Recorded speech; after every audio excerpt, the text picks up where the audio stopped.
In this video, I'm going to show you how to make this cute little mini Gerbera daisy. But before we do, let me talk a little bit about the paper I've used.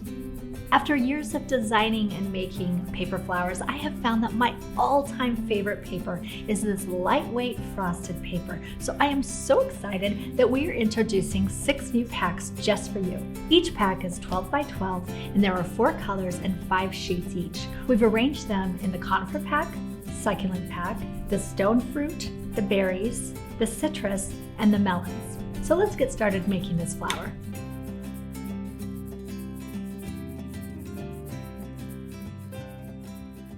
For the Gerbera daisy, I have picked the orange color out of the citrus pack. Now Gerbera daisies come in so many colors, so you can choose almost any of the brighter colors for this flower. And I have cut out 3 of the larger petals, and then there are 8 of the centers. And this is all out of the one color. I also have the actual center of the flower, which is in a green. You can also cut that in a yellow if you want to.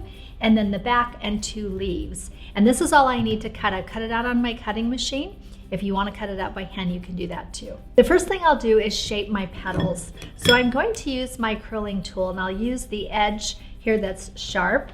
I'm going to start with my largest petal set. I'll place them in my hand and use the edge of this curling tool to press into the center. And I'll show you what that looks like. This almost gives a scoring look. You can see how it's making the petal curve. And you'll want to go ahead and do that to all 3 sets of your petals. There's one set. And as I'm doing this, you'll notice that the flower petals kind of crease upward, which is perfect. If you don't have a curling tool, you can use the edge of your scissors, or maybe even a ruler or something that's flat and has a bit of a sharper edge.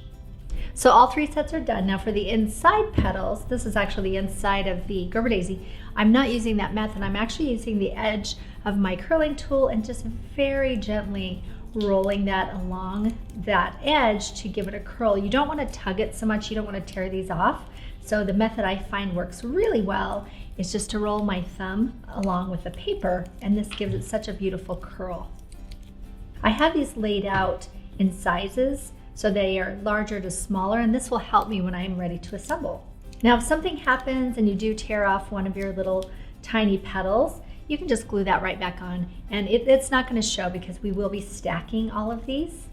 And the last thing we're going to do is make some scoring marks and then give some shape to our leaves. So again, use the edge of the scoring tool or the curling tool, and I'll just press that right into the center of each of the 3 leaves to give it some shape, and then use the method of running it along my thumb to give it some extra shape. And I'll do that to both. And now we're ready to assemble. I have a hot glue gun here, and this is the Gerbera with a very fine point. And this is my favorite hot glue gun when I'm using this frosted paper because I know it's really going to stick. So I'll start with the larger petals, put just a dot in the center, and then place the next layer on the top. Now you'll notice that they get smaller, and I'll just offset it just a little bit because we have 3 sets, so we don't want to offset it completely, in the center of the gap, because we have 1 more set that we want to place in there. And then offset that again, so it looks like this. And that's all the petals. For the center, I'll do the same thing where I will place just a bit of glue. And since there's 2 of each side, you can go ahead and offset that about half and half. So you'll just keep layering these pieces from the largest to the smallest. And watch out for those hot glue strings, they'll grab onto things. You can take them off when you're done. And I'll just place one inside the other just to give it a nice layer fringe effect. And you can see how pretty that fringe is. And once you have those assembled, you'll go ahead and place this circle in the center.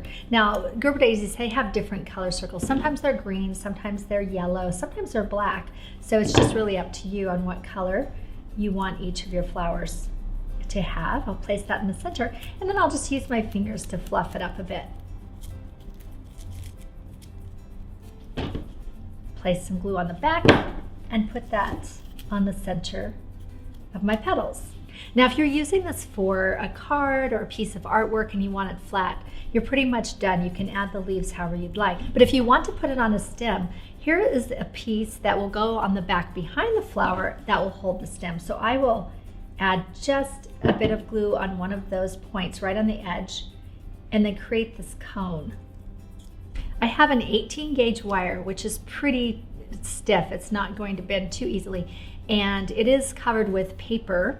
It's a paper covered wire that we really love using these. I don't need the whole wire, so I'm going to cut it in half and give myself almost, I would say, about a 30-degree angle, because you'll notice that this is also curved. Now, if you left yourself just a little gap at the base, you can just slide that wire right down the stem so that you have this little hook on the top.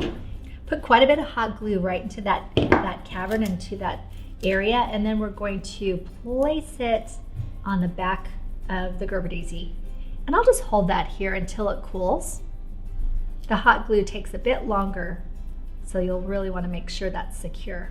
And once that's cool, you can go ahead and bend the head. You'll notice that most Gerber daisies do face forward, they don't face upwards, so you can bend the head and then use that in your arrangement. For the leaves, there's several things you can do. You can take that other part of the wire and glue two of them, one on each side, which is what I would probably do.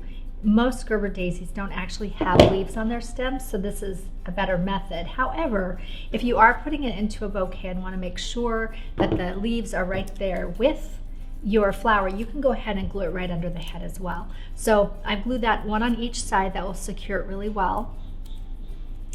And then I can just arrange that in my bouquet. This is such a simple flower to make, and there's something about Gerber daisies that just say happy to me. So I think the more the merrier. So you can find your pattern. We have both an SVG cut file if you have a cutting machine, or there's also a PDF if you want to cut it by hand. Go ahead and download those, and let's make some gorgeous Gerber daisies.